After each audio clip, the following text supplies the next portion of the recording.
pouco, mas eu vou falar de novo, um pouco melhor agora. Não sei se você já passou por alguma situação onde você, em momento de desespero, de angústia, você começa a chorar até não ter mais forças. Você não consegue, você não consegue nem chorar mais. Esta é a situação desses homens. Você veja que, e aqui não há nenhum tipo de preconceito no que eu vou falar, acredite, não tem. Quando você vê mulher chorando,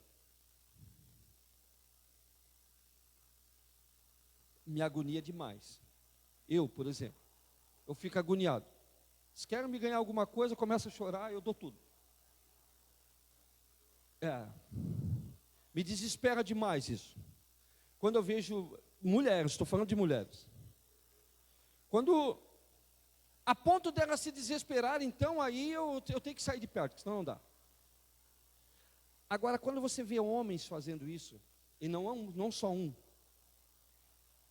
homens de guerra, homens, se você ler a história deles, vocês vão ver que era um cara assim, ó, eles não tinham medo de nada.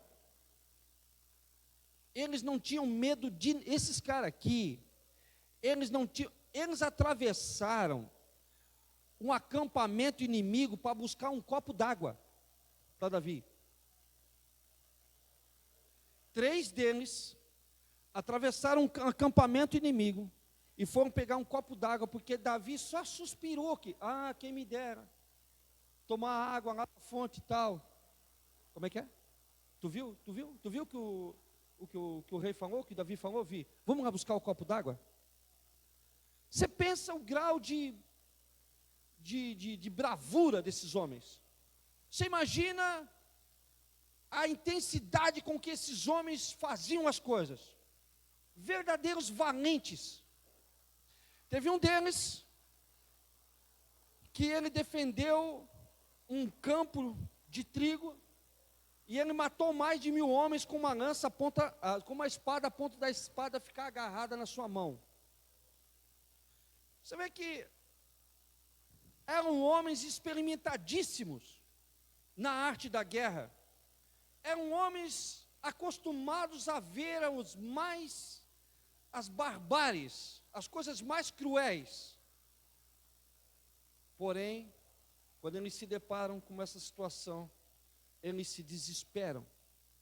E eles começam a chorar tanto, que eles perdem as forças. Se acontece isso com eles, certamente acontece com nós também. Mas a Bíblia continua. Até que neles não houve mais forças para chorar.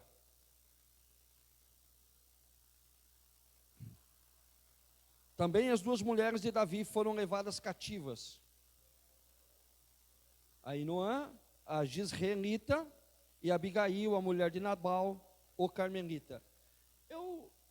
Aqui vai acontecer um fato que eu fiquei pensando, por que cita esse versículo?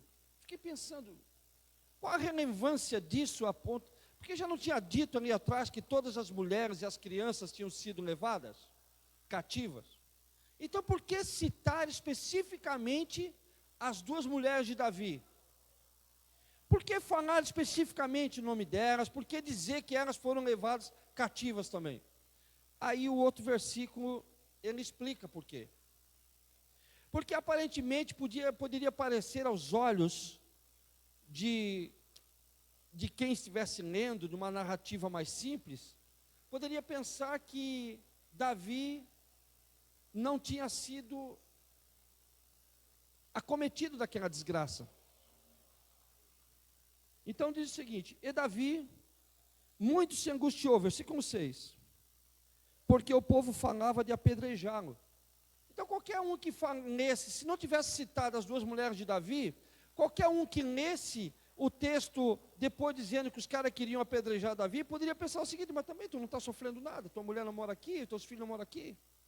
Mas a Bíblia Deus permitiu que fosse escrito para que ficasse bem claro que Davi também tinha sido tomado pela mesma desgraça que todos os outros homens. E Davi muito se angustiou porque o povo falava de apedrejá-lo, porque a alma do povo estava em amargura, cada um por causa de seus filhos e das suas filhas. Todavia, e aqui está o detalhe de quem tem discernimento.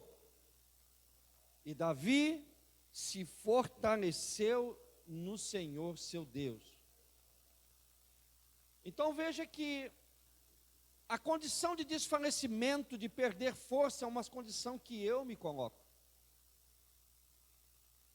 É eu que me coloco nessa condição. É eu que me coloco na condição de desespero. Porque eu tenho em quem me fortalecer. No nosso caso, aqueles que têm Jesus Cristo, têm em quem se fortalecer. E aqui nós vamos ver algumas causas que nos causam desânimo. Precisa acelerar. Oh, meu Deus. Vamos lá. Então a primeira coisa é o desespero. Desespero, essa é a resposta mais comum na crise, em tempos de crise, em tempos de extrema dificuldade. A primeira coisa que vem em nossa mente é o medo, e o medo nos leva ao desespero, nos deixa agoniado. Davi e seus homens choraram até perderem as forças. Depois de um tempo de desespero, nossas forças elas têm a tendência de se esvair. Se alimentarmos o desespero, isso pode se tornar autopiedade e o desespero toma conta do nosso coração. Diante da dificuldade, se nós deixarmos que isso tome no nosso coração, um sentimento de autopiedade vem na nossa mente. Eu não mereço, por que eu estou passando por isso? O que é que eu fiz para passar por isso? Por que isso está acontecendo comigo? E eu acho que eu não presto mesmo, eu acho que a minha vida não vale nada, eu acho que a minha vida é uma mentira, eu acho que a minha vida não tem porquê. E muitos chegam até a tirar a própria vida. Muitos se desesperam tanto, perdem tanto as esperanças, que a ponto de tirar a própria vida, ou tentar tirar, pelo menos, que Deus não permita. Diante dessa situação, a primeira coisa que nós procuramos é achar um culpado. Você sabe que procurar culpado é a grande busca do homem, desde que Deus o cria. Quem não lembra da criação, aonde a humanidade ainda estava iniciando na terra, Deus cria o homem. Depois de um bom tempo, Deus olha para o homem, vê que o homem estava só, meio cabisbaixo, meio triste, sem achar uma parceira idônea para ele, então cria a mulher. O tempo passa mais um pouco e Deus realmente ensina algumas coisas para Adão, mas um belo dia eles caem na tentação da serpente, do diabo, no engano do inferno, e eles fazem algo que desagrada muito a Deus. Deus falou para eles não fazerem tal coisa e eles fizeram. E a consequência disso foi que eles perderam a total comunhão que eles tinham com Deus. E isso veio para todos nós. No primeiro momento, na primeira oportunidade que eles tiveram, eles começaram a transferir culpa. Quando eles se viram que a coisa ia ficar ruim, tinha ficado ruim para eles. Quando eles viram que realmente que o desespero bateu neles, quando Adão viu e ele ficou agoniado a ponto de se esconder de Deus como se fosse possível. A Bíblia diz então que ele diz, mas é a mulher que tu me desse. A mulher, mas foi a serpente. E a serpente certamente, Deus nem deu oportunidade para ela, mas se Deus tivesse dado, ele diria, olha, mas também, eu estou aqui, ué. Ou seja, tu me criou, tu me botou aqui nesse negócio, o meu trabalho é esse, e etc, etc. No final das contas, o culpado é Deus.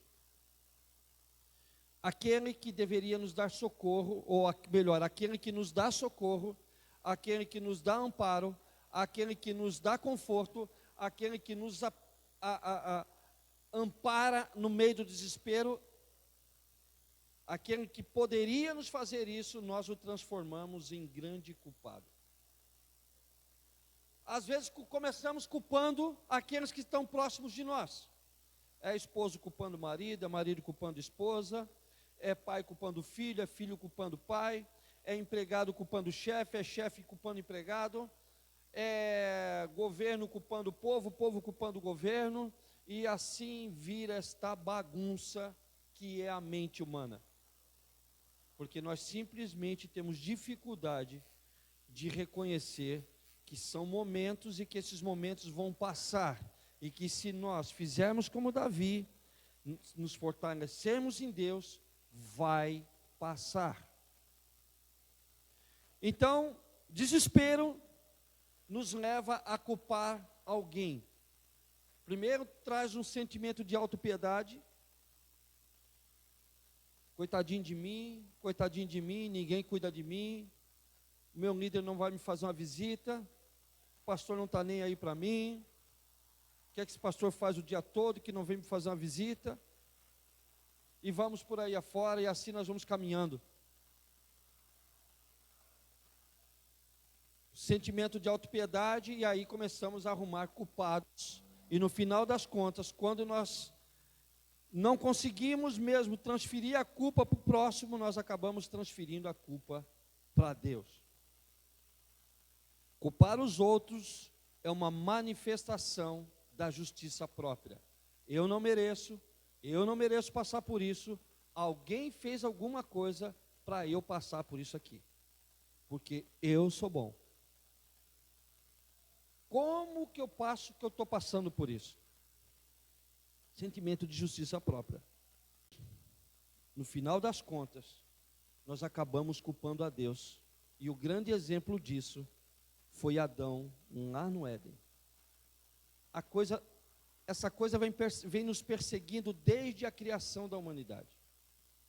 Um outro fator que acontece conosco é que depois que nós vem esse sentimento de desespero, de autopiedade, de culpar alguém por alguma coisa, vem um sentimento de raiva e amargura, e aqui muitos se desviam, muitos não querem mais ir, não quero mais, esse negócio de igreja é uma mentira, esse negócio de Deus é uma mentira, esse negócio de ir para a célula é uma mentira, esse negócio de que Deus abençoa é uma mentira, esse negócio de servir a Deus não está certo, isso é conversa fiada, isso é lavagem da mente, e assim vai.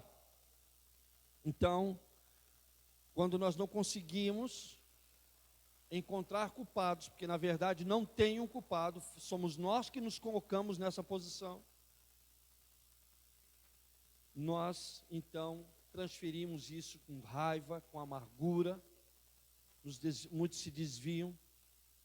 No caso de Davi, aqueles homens queriam matar ele, matá-lo, literalmente matá-lo. Então, toda amargura, no fim, é contra Deus.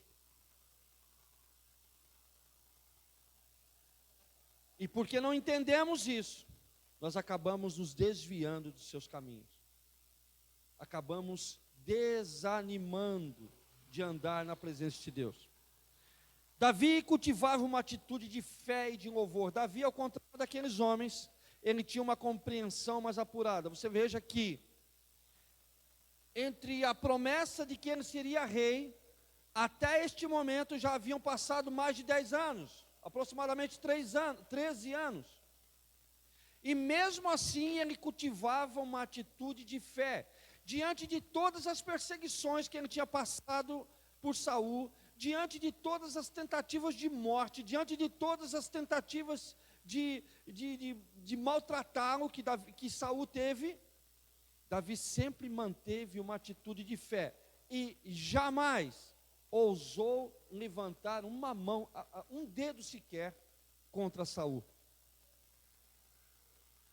Aqueles que são direcionados pelo Espírito, eles têm maturidade para discernir o momento. Você precisa anotar isso, porque isso vai fazer toda a diferença no dia mau. E acredite, o dia mau chega. Os dias bons são muito maiores, são em inúmera quantidade maiores. São muito mais dias bons do que minha, muitos mais. Mas acredite, o dia mau, ele chega. Então essa atitude de fé, como a atitude de Davi, uma atitude de coragem, uma atitude de louvor a Deus, é um homem que se submetia e que se derramava em prantos diante de Deus. Davi era um homem que ele não tinha vergonha de se humilhar diante de Deus. Davi era um homem que não tinha dificuldade de reconhecer erros. Davi era um homem que não tinha dificuldade de reconhecer quando ele errava, e a Bíblia ela é muito clara e tem vários relatos dele, de erros grosseiros, gravíssimos que ele fez, como homem, como pessoa. Mas toda vez que ele era confrontado com isso, a Bíblia diz que ele se humilhava, ele se jogava na presença de Deus, e ele se permitia ser tratado por Deus, e Deus o levantava, e Deus o restaurava, e Deus o colocava na posição certa novamente. Então Davi cultivava uma atitude de fé e de louvor, e não de amargura e ressentimento. O versículo 6 nos revela isso. Todavia, Davi se fortaleceu no Senhor, seu Deus. Ele estava tão cansado como aqueles homens. Ele estava tão deprimido quanto aqueles homens, porque a Bíblia diz que todos choraram até perderem as forças e até não conseguir mais chorar. Não foi só aqueles homens que queriam matá-lo, todos, inclusive ele. Inclusive ele havia perdido as suas esposas, a sua esposa tinha sido tomada, filhos tinham sido levados como escravos. E como falei, a Bíblia é muito clara em citar isso para não ficar nenhuma dúvida de que ele também tinha sido atingido por essa desgraça. Então a forma como eu encaro as dificuldades na vida, a forma como eu me posiciono diante de Deus, é determinante para eu passar por aquela prova, por aquele momento. Vai determinar a forma como eu passo por aquilo. Se nós continuarmos lendo o texto, e eu quero só ler mais um pouco, nós precisamos encerrar. Disse Davi a Abiatar, o sacerdote, filho de Aimeleque: traze-me, peço-te aqui o éfode. E Abiatar trouxe o éfode a Davi. Então Davi consultou ao Senhor, dizendo: perseguirei eu esta tropa? Alcançará-ei? Ele disse: persegue. Quem disse? Deus disse: persegue-a, porque de certo alcançarás e tudo libertarás. Em tempo de desespero, a melhor atitude a ser tomada é dobrar os joelhos e pedir a direção de Deus. Em tempos de angústia, em tempos de perseguição, em tempos de calúnia, em vez de tomarmos atitudes desesperadas, em vez de tomarmos atitudes de raiva e de rancor, em vez de abandonarmos os caminhos de Deus, o melhor caminho é nós nos humilharmos e buscarmos a direção dele. Devo fazer tal coisa? Devo ir a tal lugar?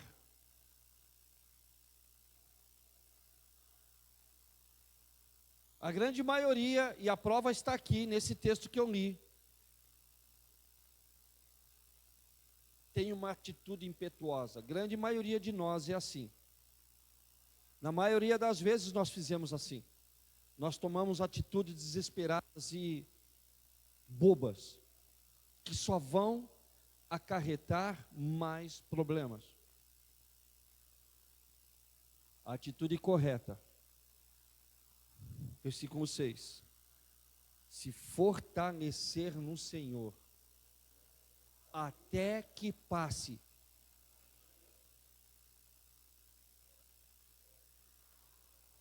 Você veja que Davi, ele era um menino bom. Ele estava pastoreando as ovelhas do pai, ele tinha um emprego. Ele vivia no campo cuidando das ovelhas, ele tinha comida, ele tinha tudo.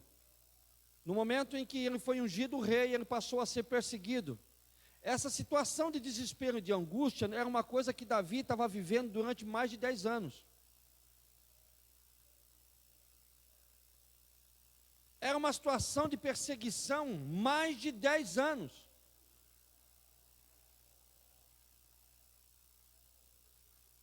Mas ele nunca perdeu a sua posição e a sua atitude de fé e de louvor e de adoração a Deus. Nós deveríamos ensinar para aqueles que não querem mais caminhar conosco. Nós deveríamos chamá-los assim: por que você não quer mais caminhar? Ah, mas eu me decepcionei. Se decepcionou com o quê? Você se decepcionou com Deus? Porque não faz sentido. Decepcionar com pessoas, eu vou me decepcionar a todo momento. Decepcionar com o sistema, eu vou me decepcionar a todo momento. Decepcionar com atitudes de pessoas, vai ser a todo momento. Desde dentro da minha casa até as pessoas mais estranhas. Todo momento passamos por isso. Todo momento somos confrontados com essas coisas. Atitude de fé. Uma posição de fé e de louvor diante de Deus, de aconselhamento diante de Deus, faz toda a diferença. Agora, isso só é possível para aqueles que têm Jesus Cristo e entendem a sua posição em Cristo, a sua posição de filho de Deus. Como um bom filho, ele se aconselha com o pai. Você que é filho aqui, alguns podem dizer assim: ah, pastor, mas tu não conhece meu pai, não vai dar. Pode ser. E alguns pais que realmente, eles precisam ser aconselhados primeiro, concordo. Mas não é a regra. Não é a regra. Um bom filho, ele se aconselha com o pai. Um bom filho, ele se aconselha com o pastor. Não quer dizer que o pastor que vai dizer tudo que ele tem que fazer. Ele tem autonomia para fazer o que quiser, a pessoa. Mas ela pergunta, se aconselha, busca entendimento. Nós temos o nosso Pai Celestial. O caminho de acesso a Deus está limpo, livre. A Bíblia diz em Hebreus que pelo novo e vivo caminho, nós agora temos o acesso livre ao trono da graça de Deus. E a Bíblia ainda nos exorta, a Bíblia ainda nos motiva a entrar ousadamente.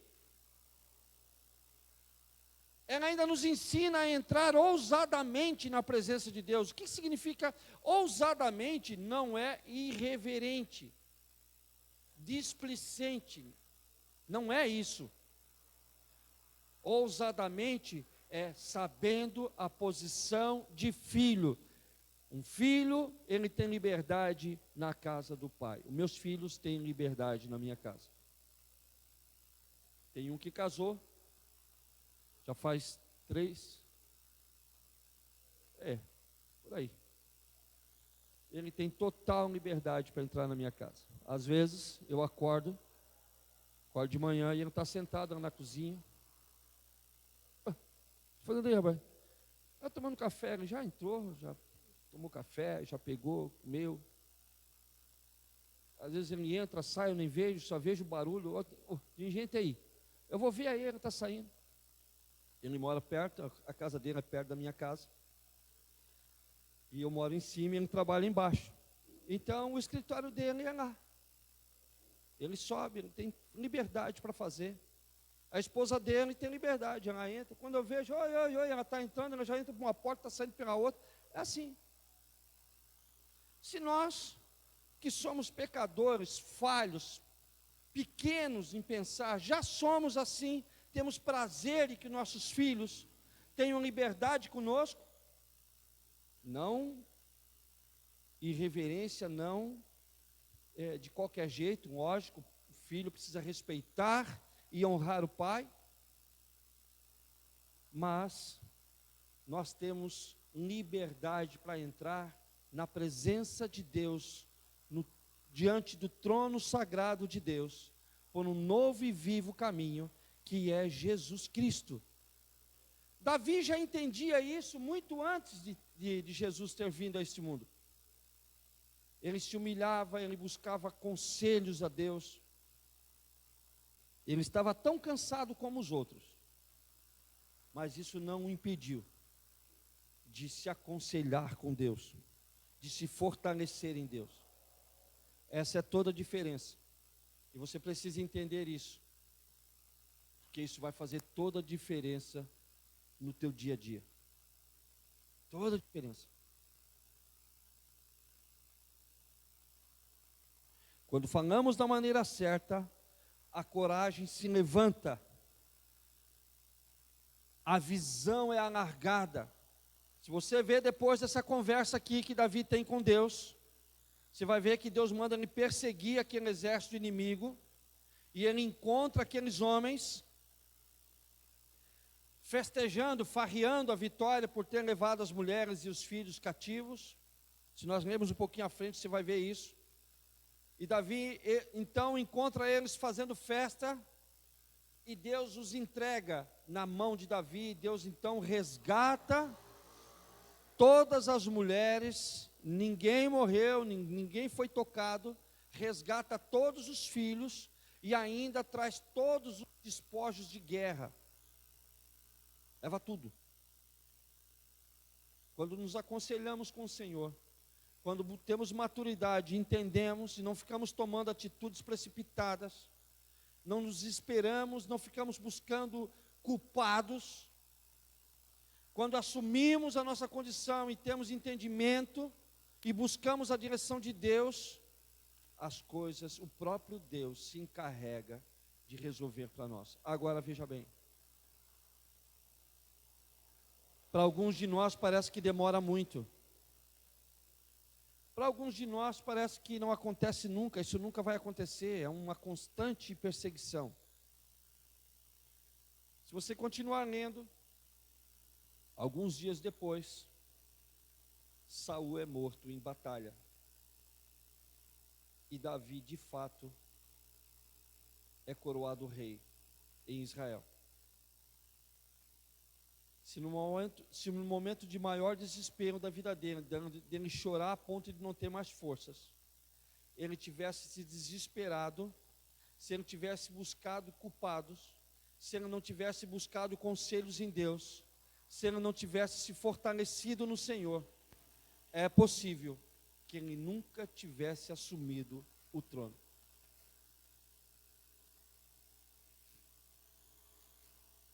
Uma atitude de fé e de coragem em direção a Deus faz toda a diferença no teu dia a dia. Faz toda a diferença. Quando falamos da maneira certa, a coragem se levanta, a visão é alargada e o ânimo é recobrado. Rejeitar a justiça própria e se vestir com a justiça de Cristo, Ele é a nossa justiça. A força que eu preciso vem dele. Então eu rejeito a minha opinião própria e eu me sujeito à opinião de Cristo na minha vida. Quando eu me entrego a Ele, certamente nós venceremos toda a oposição maligna, tudo que o diabo se levanta contra a tua vida. Acredite, nós não temos outro inimigo a não ser o inferno, o diabo e seus demônios. Quero dizer para os casados aqui, que a sua esposa não é seu inimigo, que o seu marido não é seu inimigo, que o seu filho não é seu inimigo, que o seu pai não é seu inimigo, que o seu patrão não é seu inimigo, que o seu empregado não é seu inimigo. Nós só temos um inimigo. Então a forma como eu entendo isso vai fazer toda a diferença no meu dia a dia. Se eu buscar a direção de Deus, se eu me fortalecer no Senhor, eu terei discernimento para tomar a atitude certa. Eu confio. Alguns dias depois, Davi estava assumindo a sua posição de grande líder na nação de Israel. capítulo 6 de Gálatas. E não nos cansemos de fazer o bem, porque a seu tempo ceifaremos, se não houvermos desfalecido. Amém, irmãos?